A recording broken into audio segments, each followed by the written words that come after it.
송원재TV 시작합니다. 정신 나간 사람들, 제정신이 아닌 경우 멘탈 붕괴, 멘붕이 왔다 뭐 이렇게 표현을 합니다. 이재명과 문재인, 그 다음에 뭐 세기의 이혼이다 라고 했던 이 SK의 최태원 회장과 노소영의 이혼, 이 이혼 판결을 내린 재판부, 그 다음에 국민의힘의 이철규 의원입니다. 소위 뭐 친윤의 대표주자다라고 하는 이철규 의원, 이재명, 문재인, 이철규, 최태원 부부의 이혼 소송 항소심이었습니다. 2심 판결을 내린 이 재판부가 지금 제정신이냐, 멘붕이 아니냐 이런 생각을 하게 됩니다. 한 사람 한 사람 짚어보겠습니다. 먼저 이재명입니다. 어제 국민의힘의 박정훈 의원이 의원총회에서 또 기자회견을 통해서 이재명의 위증교사 이 녹취록을 공개를 했습니다. 이게 이미 내용도 다 흘러나왔고 법정에서는 이미 공개가 된 것입니다. 그런데 일반인을 향해서는 처음 공개를 한 겁니다. 그러니까 이재명이 위증교사를 한 김진성과의 통화 내용입니다. 3번에 걸쳐서 통화를 했는데 이걸 이제 요약한 4분 가까이 요약한 이 녹취록을 공개를 했습니다. 그런데 이걸 놓고 이재명이 검찰의 나팔수냐, 이 녹취록이 왜곡된 것이다 라고 이야기하고 있습니다. 녹취록 자체가 왜곡됐다라고 하는 것이 아니라 이 녹취록을 해석하는 것이 왜곡됐다 이 이야기입니다. 녹취록의 내용은 간단합니다. 김진성은 자신은 잘 모른다. 이 검사 사칭한 부분입니다. 검사 사칭한 내용을 잘 모른다라고 하는데 이재명이 그러면 자기가 어떻게 발언하면 될지 법정에 가서 어떻게 위정하면 될지 이렇게 다 짜줄 테니까 이렇게 내용을 이야기해 달라고 합니다. 해석의 차이, 뭐 듣는 귀의 차이 이런 이야기 할 부분이 없죠. 위정이죠. 이 표현을 놓고 이재명은 또 억지 주장을 합니다. 거짓말을 합니다. 있는 그대로 이야기해 달라고 하는 것이었다. 김진성이 기억을 못한다라고 하니까 자기가 어떻게 발언하면 될지 변론 요지를 써주겠다라는 내용이었다라고 이렇게 억지 주장, 거짓말을 합니다. 그러면 본래 내용으로 돌아가면 됩니다. 전체적인 분위기로. 2002년에 이재명이 KBS PD와 함께 이 검사를 사칭합니다. 그래서 대법원 판결까지 가서 150만 원의 벌금을 받습니다. 벌금형을. 2018년이 돼서 경기도지사에 출마했을 때 이게 문제가 됐습니다. 이게 자신이 누명을 쓴 것이다라고 했습니다. 재판 결과까지 뒤집어 엎은 겁니다. 누명을 쓴 것이다. 그래서 거짓말을 했다. 소송이 제기가 됐습니다. 이 소송 선거법 위반 재판에서 이재명이 이 부분 누명을 썼다라고 하는 부분이 무죄가 됩니다. 그 무죄가 되는데 결정적으로 김진성이 나서서 이재명이 누명을 쓴 건 맞다 이렇게 법정 증언을 합니다. 이게 위정이었다라고 하는 것이고요. 이 김진성이 과거에는 이재명이 공격했던 김병량 전 성남시장 측이었다가 이제는 태도를 바꿔서 김인섭, 백현동 비리에 김인섭 쪽으로 와 있었던 겁니다. 김인섭과 이재명은 친하니까 이재명 쪽으로 또 와 있었던 거죠. 복잡합니다. 지난해에 백현동 비리 관련해서 서울중앙지검에서 이 김인섭에 대해서 수사를 할 때 김인섭의 측근이 되어 있었던 김진성에 대해서도 압수수색을 했던 겁니다. 그런데 놀랍게도 거기에서 이 김진성의 휴대폰에서 이재명과 통화한 기록이 남아 있었던 겁니다. 이 녹취록이. 그 녹취록입니다. 그래서 지금 이재명이 위증교사 이 재판을 받고 있습니다. 김진성은 모두 위증을 했다라는 걸 인정을 합니다. 자, 2002년에 이 검사를 사칭해서 벌금형을 받았습니다. 2018년에 이재명이 이게 누명을 쓴 것이다라고 거짓말을 해서 선거법 위반 재판을 받습니다. 이재명이 무엇이 필요했겠습니까? 이미 검사 사칭한 것이 드러나서 벌금형까지 받았습니다.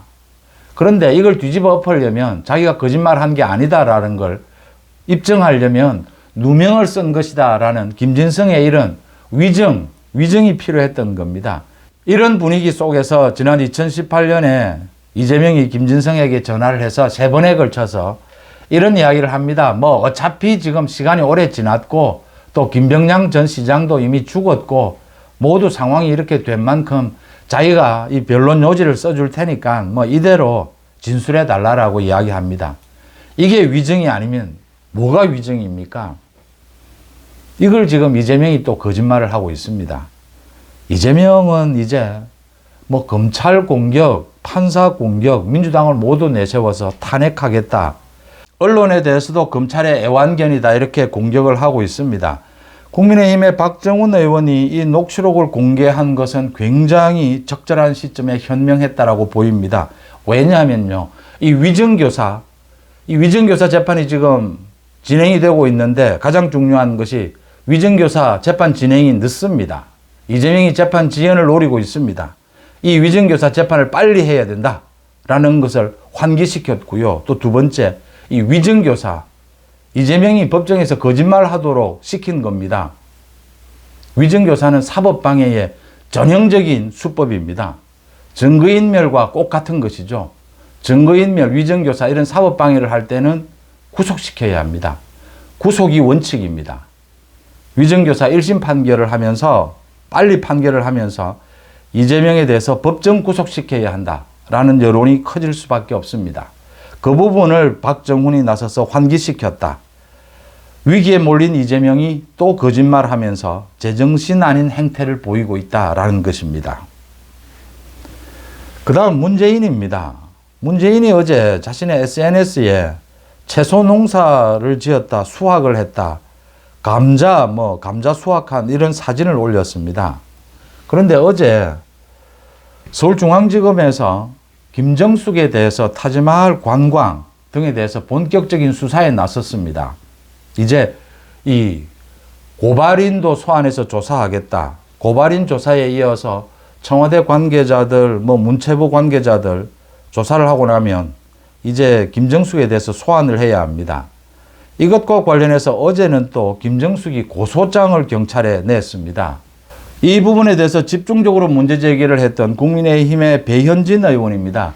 배현진 의원이 허위 사실로 명예훼손을 했다라고 하면서 김정숙이 직접 그러니까 고소장을 경찰에 제출을 했습니다. 물론 윤건형 등을 시켜서 변호사를 통해서 고소장을 제출을 했습니다. 지금 문체부의 기록이나 청와대 기록이나 모든 기록을 통해서 김정숙이 대통령 전용기를 이용해서 청와대에서 지시해서 김정숙을 끼워 넣어서 전용기를 이용해서 타지마할 관광을 다녀온 것이 모두 드러나 있습니다. 수사에 착수한 이날 문재인은 감자를 수확했다라고 하면서 감자 사진을 올리고 있습니다. 또 허위 사실도 아닌데 허위 사실이다라고 하면서 명예훼손으로 김정숙이 직접 나서서 고소를 하는 이게 허위 사실이라고 하더라도 김정숙이 직접 고소를 하는 이 검찰 수사를 하면 모두 드러날 일입니다. 이제 수사를 하고 있으니까 모두 확인이 될 겁니다. 그 전에 이미 자료를 통해서도 모두 확인이 됐습니다. 김정숙이 이런 행동을 하고 있는데 문재인은 이걸 말리지는 않고 양파와 감자 수확을 했다라고 해서 이 사진을 올렸습니다. 지금 문재인이 이 건과 관련해서 회고록에 영부인 단독 외교다 이렇게 주장을 하다가 오히려 더 문제를 키웠죠. 그런데 이재명은 전혀 도와줄 생각도 하지 않고 이렇게 해서 문재인이 직접 나서서 반박하고 이런 일을 벌이다가 김정숙이 나서서 고소를 하고 이런 참 코미디 같은 일이 벌어지고 있습니다. 그게 문재인이 또 나서서 감자 양파를 수확했다라고 하면서 사진을 올렸습니다. 국민을 우롱하는 행동입니다. 지금 문재인이 김정숙이 문재인의 말을 안 듣는 것 이거 모르겠습니다만 전혀 이게 전직 대통령 부부가 할 짓이냐, 이게 국민을 정말 얼마나 우습게 보면 이런 짓을 하느냐, 정신 나간 행동이다. 이재명도 국민을 얼마나 우습게 보면 이 녹취록까지 모두 공개가 돼서 국민들이 모두 이 녹취록을 들었습니다. 지금 다 공개가 돼 있으니까요. 그런데 또 이재명은 거짓말을 합니다. 손바닥으로 하늘을 가립니다.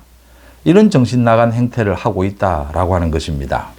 그 다음 국민의힘 전당대회를 놓고 한동훈이 출마를 하니까 이철규 의원입니다. 친윤계의 대표다라고 해서 이철규 의원이 총선 때부터 한동훈과 뭐 갈등을 빚었습니다. 이철규가 계속 나서서 한동훈은 뭐 별것 아니다. 검찰의 중간 간부였을 뿐이다. 총선 패배에 책임이 있다. 또 한동훈 주변에는 지금 굉장히 문제가 있는 사람들이 많이 있다. 방송에 나와서 김경률을 비롯해서 진중권, 신지호 등 뭐 이런 자문 그룹이 있다. 이렇게 공격을 하고 있습니다. 그래서 한동훈에 대항하는 대항마로 친윤 전체에서 이 한동훈 대항 후보를 만들어내겠다. 그래서 한동훈의 지지율이 추락할 것이다. 한동훈을 이겨낼 수 있을 것이다. 지금 뭐 어차피 당대표는 한동훈이다 라고 말하는 것은 지금 당원들을 우롱하는 것이다. 이렇게 계속 주장을 하고 있습니다. 제 송재TV 댓글에서도 이 시청자분들이 한동훈이 좌파라고 하는데 한동훈의 문제점을 좀 지적해 달라고 하십니다. 전체적인 균형이 가장 중요합니다. 지금 가장 중요한 것은 윤석열 정부의 성공입니다. 급하고 중요한 것과 그렇지 않은 것을 이 순서를 좀 잘 매겨야 한다. 급한 것부터 빨리 처리를 해야 되고 중요한 것, 이걸 좀 가르마를 타야 된다라고 하는 것입니다. 이철규를 중심으로 제가 말씀을 드리겠습니다. 한동훈 출마에 대해서 윤석열 대통령은 아무런 말도 하지 않습니다. 한동훈과 곧 만나게 될 것이다. 이 이야기만 했을 뿐입니다. 한동훈과 식사를 하자라고 했는데 한동훈이 몸이 좋지 않아서 연기를 해놓은 이 상태 그대로입니다. 대통령실에서는 뭐 한동훈이 출마하는 것은 당연한 것이 아니냐 이런 입장 정도입니다. 먼저 이철규를 지금 언론에서 친윤이다라고 하는데 이철규가 친윤은 맞습니다. 그런데 친윤 대표가 맞습니까? 이철규가? 지금 제가 확인을 하니까 친윤들 중에서 뭐 핵심들 중에서 이철규와 입장을 같이 하는 사람도 있고 아닌 사람도 있습니다. 친윤계라고 하는데 친윤계가 정확하게 지금 어디까지인지, 친윤계가 있는 건지, 이철규가 친윤계를 대표하는 건지, 그냥 이철규는 이철규뿐이다라고 하는 것이고요. 이철규가 주장하는 부분이다라고 하는 것이고요. 이철규가 이런 행동을 하는 것은 윤 대통령과는 전혀 관계가 없다라고 하는 부분입니다. 그래서 이철규가 이런 주장을 하고 있다. 그 다음 이제 이 총선 때부터 계속 이야기가 되던 부분입니다. 한동훈 주변에 김경률, 진중권, 신지호가 있다. 김경률, 진중권 이 문제가 있지 않느냐. 저도 이 많은 문제가 있다라고 지적했습니다. 이 어떤 관계냐. 정말 자문하는 그룹이냐. 김경률을 지금 사실은 신지호가 또 주장을 합니다. 김경률을 영입한 것이 이철규 본인 아니냐. 이철규가 영입을 했던, 누가 영입을 했던 한동훈과 가깝고 한동훈이 이 비대위원으로 영입을 한 겁니다. 그러면 된 것입니다. 김경률, 진중권, 한동훈과 자주 소통을 합니다. 이걸 자문그룹이라고 볼 수 있느냐. 어쨌든 어떤 형태로든지 자문을 하고 있습니다. 김경률과 진중권 마찬가지입니다. 신지호도. 김경률, 진중권 문제가 있습니다. 김경률은 특히 더 문제가 있습니다. 그런데 한동훈의 문제를 볼 때 한동훈 주변에 김경률과 진중권이 있다라고 해서 한동훈 안 된다라고까지 할 수는 없다라고 하는 겁니다. 한동훈이 김경률과 진중권을 정리하면 좋겠는데 정리하지 못한다라고 해서 한동훈 주변에 이런 사람이 있다라고 해서 이것 때문에 한동훈은 안 된다라고 말하는 것은 균형을 잃은 것이다. 이렇게 봅니다. 한동훈이라고 하는 한 정치인을 이 김경률, 진중권과 가깝다라는 것 하나만으로 한동훈을 안 된다라고 말하는 것은 좀 어폐가 있지 않습니까? 제가 이 정리를 좀 하겠습니다. 이 총선 때부터 진중권, 김경률, 이 주변 사람들이 문제가 있다. 한동훈 좌파다. 한동훈의 공천이 문제가 있었다. 이런 것 가지고 총선 막판에 윤 대통령을 지키자. 한동훈 끝장내야 한다. 총선에 지는 것이 더 낫다. 차라리 이렇게 주장한 사람들.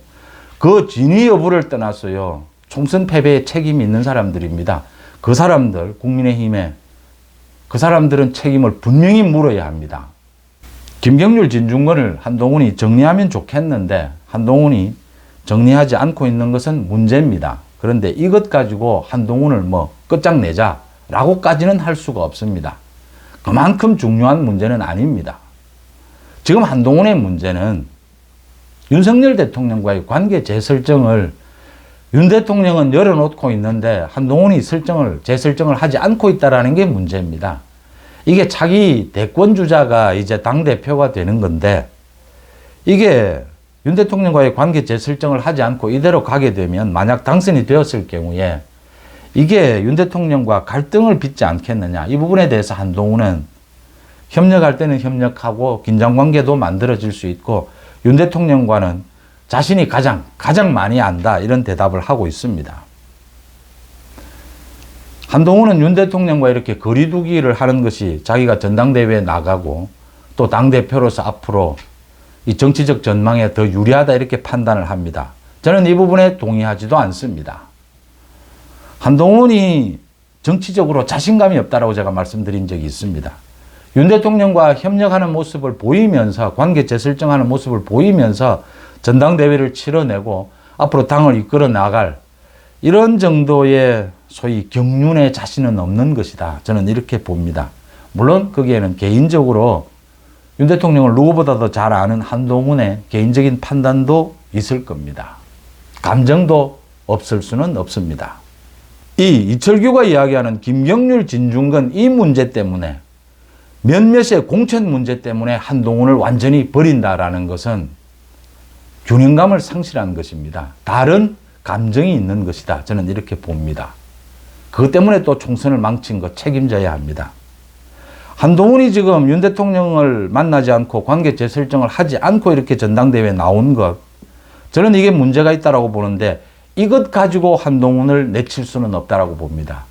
이게 동전의 양면처럼 한동훈이 생각하는 것처럼 이점도 있고 단점도 있습니다. 기준은 윤석열 정부 성공입니다. 윤석열 정부 성공에 이게 도움이 될지 손해가 될지는 좀 더 지켜봐야 합니다. 가장 중요한 것은 108명을 똘똘 뭉치게 하는데 윤 대통령과 관계 재설정을 하는 게 도움이 될 수도 있고 손해일 수도 있습니다. 어떻게 운용하느냐의 문제입니다. 한동훈이 경륜에서 자신이 없어서 하지 못하는 걸 너 왜 못해 계속 공격하면 뭐 답이 안 나옵니다. 그건 한동훈에 갖고 있는 그 정도의 어떤 역량으로 평가될 뿐입니다. 마찬가지로 김경률, 진중권이 한동훈 주변에 있다. 한동훈의 마이너스 요인으로 평가될 뿐입니다. 전체로 한동훈의 가치, 정치적 가치를 판단해야 합니다. 자, 이제 이철규가 나서서 윤 대통령과는 관계가 없습니다. 친윤 전체와도 관계가 없습니다. 이철규가 몇몇 이제 나서서 지금 뭐 김기현도 나서고 있습니다. 영남권의 이 중진들 몇몇이 이렇게 함께 나서서 한동훈 대항마를 만들겠다라고 합니다. 뭐 구체적으로 나경원입니다. 나경원. 지금 원희룡 이야기도 나오는데 원희룡은 현재까지는 생각이 없답니다. 이 원희룡이 나올 수가 없는 것이 나경원은 아예 지금 대놓고 뛰고 있습니다. 나경원이 포기한다라면 몰라도 원희룡이 나올 수 있지만 나경원이 포기하지 않는 한 원희룡이 나올 수가 없습니다. 한동훈, 원희룡, 나경원, 지금 안철수는 이제 포기를 했습니다. 유승민도 포기하지 않을까라고 보이는데 한동훈, 나경원, 원희룡 이렇게 붙으면 뭐 나경원, 원희룡은 안 됩니다. 그래서 원희룡은 지금 나경원이 저렇게 적극적으로 뛰는 한 지금 나설 수가 없습니다. 나경원을 지금 한동훈 대항마로 키울 수가 있느냐. 이제 이 부분입니다. 저는 이 부분에 대해서는 지지율 뭐 이런 걸 떠나서 윤석열 정부 성공에 한동훈이 도움이 되느냐, 나경원이 도움이 되느냐. 최소한 두 사람이 똑같다라고 봅니다. 최소한. 저는 한동훈이 더 낫다라고 봅니다. 또 지금 앞으로 1년 동안에 전국을 움직일 가장 핵심적인 키워드 문이조 심판에 한동훈이 나경원보다는 낫지 않느냐 이렇게 보입니다. 나경원으로 아마 대항마를 만들지 않겠나 이철규가 이렇게 보이는데 성공하기 힘들 것이다 이렇게 생각이 됩니다. 한동훈에 대해서 이렇게 많은 이 문제점이 있습니다.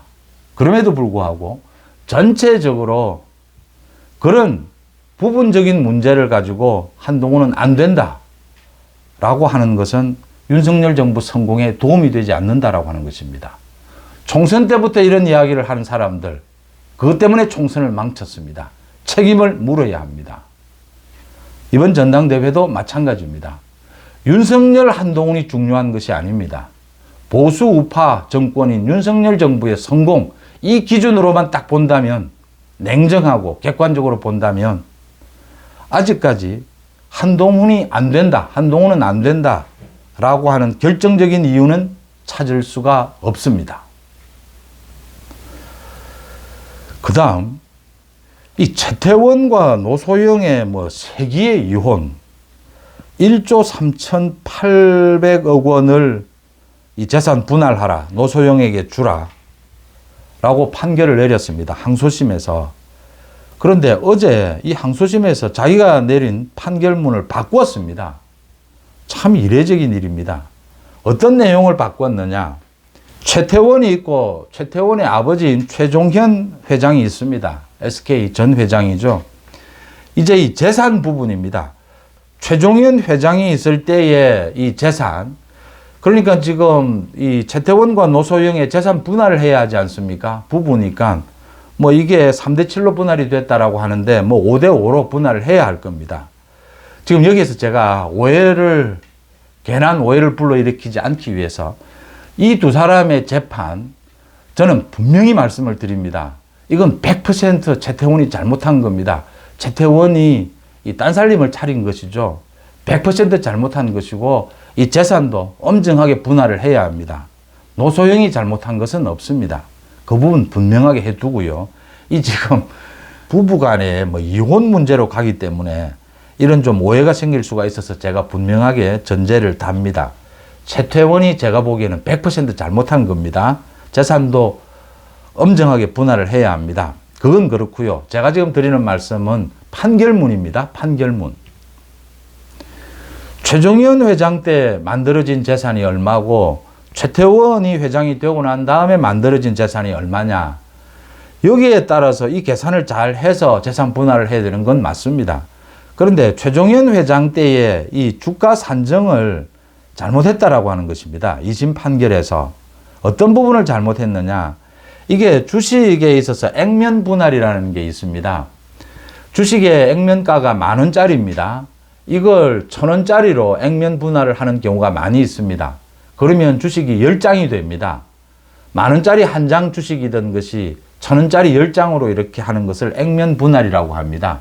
이건 지금 이렇게 액면 분할을 하면 10,000원짜리는 사고 팔기가 좀 어렵지 않습니까? 일반인들이. 1,000원짜리로 하면 10,000원짜리보다는 훨씬 쉬워지죠. 유동성이 높아진다라고 하는 것입니다. 유동성이 높아지면 주식 가격도 올라갈 가능성이 높습니다. 주식 가격이 오르는 것이 좋지 않습니까?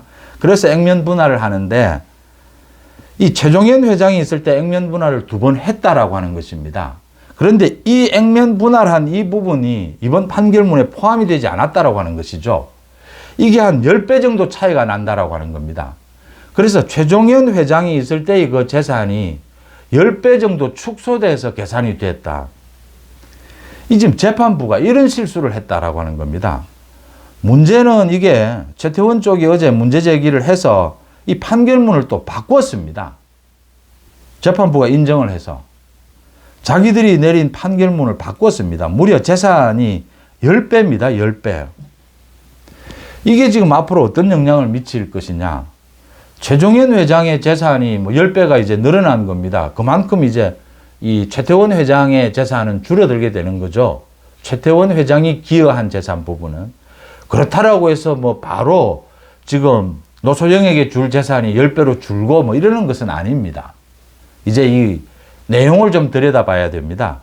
이게 왜냐하면 복잡하기 때문입니다. 왜냐하면 여기에 판결문에서 2심 판결문에서 제가 일전에도 이 문제를 한번 지적한 적이 있습니다. 이게 노태우 정권 때 노태우의 비자금으로 추정이 되는 300억 원이 SK로 흘러 들어간 것이 있다. 판결문에서 그렇게 밝혔습니다. 또 노태우 정권의 이 어떤 정권의 정치적인 이익을 얻어서 SK가 성장한 것이 있다.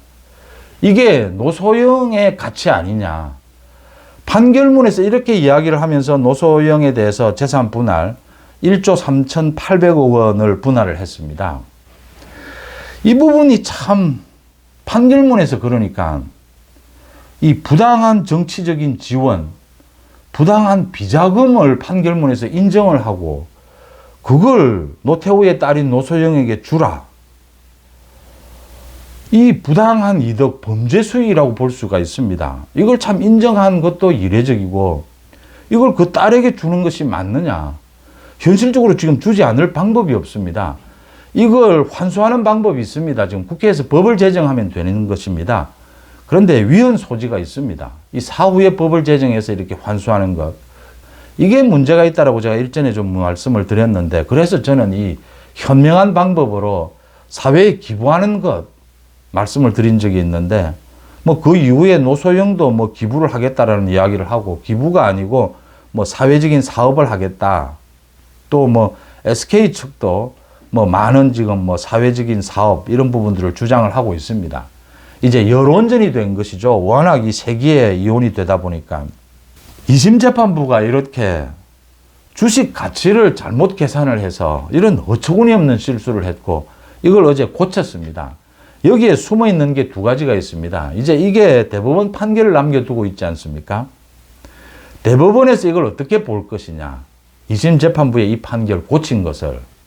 그 다음 최태원은 이걸 2심 재판부에 요청을 해서 이의신청을 해서 이렇게 판결문을 어제 바꿨습니다. 이게 최태원에게 유리하다고 판단을 한 거죠. 그런데 이러지 말고 대법원에 가서 이의신청을 하는 것이 더 옳았을 수도 있다. 이 재판의 전략상. 그런데 최태원은 일단 어제 이렇게 고쳤습니다. 이게 어느 쪽에 유리하게 적용이 될까라는 것이고요. 여기에서의 핵심은 여전히 노태우 정권에 의한 혜택 부분입니다. 이 핵심은. 그러니까 일반인이라면 아버지 때에 형성된 재산, 이건 빼고 이제 최태원이 형성한 재산, 이걸 뭐 반으로 나누든지 아니면 뭐 최태원이 100% 잘못했으니까 전액을 노소영에게 주라고 하든지 뭐 이렇게 하면 될 일입니다. 그러니까 이게 SK 기업이 되다 보니까 정권 문제하고 연결이 되는 겁니다. 그러니까 여전히 대법원에 가서 지금 대법원에서 심사할 부분도 이 부분입니다. 과연 노태우의 그 비자금 300억 원, 노태우 정권의 혜택, 이 부분이 있었느냐? 이 부분이 있었다라고 하면 이 부분을 모두, 이거 뭐 최태원 회장 이전의 일입니다. 회장이 되기 전에. 이 부분을 모두 그 딸인 노소영에게 주는 것이 맞느냐? 또 하나 이렇게 2심 판결에서 이 주식 액면 분할, 이걸 지금 착각을 해서 10배나 되는 이런 재산의 차이가 생긴 것, 이걸 고친 부분, 이걸 대법원에서 어떻게 볼 것이냐. 이게 핵심 쟁점이 되는 셈입니다. 어처구니 없는 정신 나간 이런 판결이 나왔고 이 판결에 대해서 대법원이 또 어떤 결정을 할 것이냐. 참 앞으로 계속 논란이 될 것으로 보입니다. 어쨌든 말도 많고 탈도 많을 수밖에 없는 이 최태원과 노소영의 이혼에 관한 2심 판결이었습니다. 대법원의 판결을 한번 지켜볼 필요가 있습니다. 참 어처구니 없는 일, 정신 나간 일들이 이렇게 발생을 했습니다. 이재명과 문재인, 이철규, 이 최태원, 노소영 이혼 판결을 한 그 재판부, 멘붕, 정신 나간 행동이다 이렇게 봅니다. 여러분들은 어떻게 보십니까? 송은재TV 마칩니다. 고맙습니다.